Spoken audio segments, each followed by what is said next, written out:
So let's just say President Trump is watching this and he knows there's pressure on him pardoning you, one, on the side of people who support you, and then also on the other side of if he does pardon you, he's going to get a lot of heat knowing re-elections coming up. And maybe Jared Kushner, who is a little bit more of a logical guy who doesn't necessarily have maybe the relationship that you have with Trump since 1988, maybe Jared whispers and says, this is not a good time to pardon. Maybe let's pardon in December or January or February. If they're watching this, are you okay with the pardoning not taking place anytime soon till 2021? You know, one of the first things I learned in politics from Richard Nixon, don't answer hypothetical questions. Here's what I know. Donald Trump is a person of great fairness. Okay. He's a person of great mercy, and he knows what's happened here. But here's what I also know. Nobody tells Donald Trump what to do. Not Roger Stone, not Jared Kushner, certainly not Steve Bannon, nobody. And therefore, I believe that he will make the right decision at the right time. And I pray to God that that will be sooner rather than later. But I'm not advocating anything other than justice, because I think it is abundantly clear. The president has noted several times that I did not get a fair trial.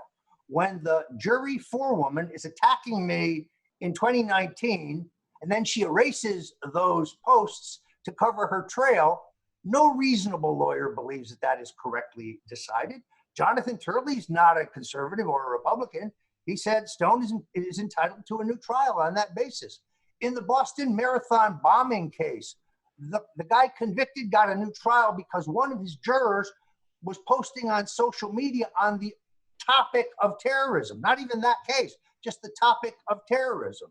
My juror had not a single Trump supporter, not a single Republican, not a single military veteran, not a single blue-collar worker, not a single person with less than a college education, but a majority with post-college educations, 3 appointees from the Obama and Clinton administrations, several people who had personal relationships at the Department of Justice or the FBI. It was by no means a jury of my peers.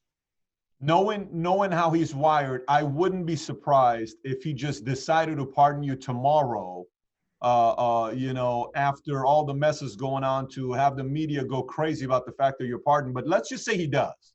If he pardons you, would you agree to get a tattoo of Donald Trump instead of Nixon on your back? You know, I was thinking of doing, Patrick, in all honesty, to do it right. I thought I would add Trump, Goldwater, and Buckley to my back to have kind of a Mount Rushmore Buckley type thing. Wow, Buckley on that list. He's one of a kind. They don't have too many Buckleys nowadays. So that means we should be expecting some new tattoos here soon. They say you can't just get one tattoo in life. Once you start one, there's a bunch that come afterwards. Well, from your mouth to God's ear. Mouth to God's ear.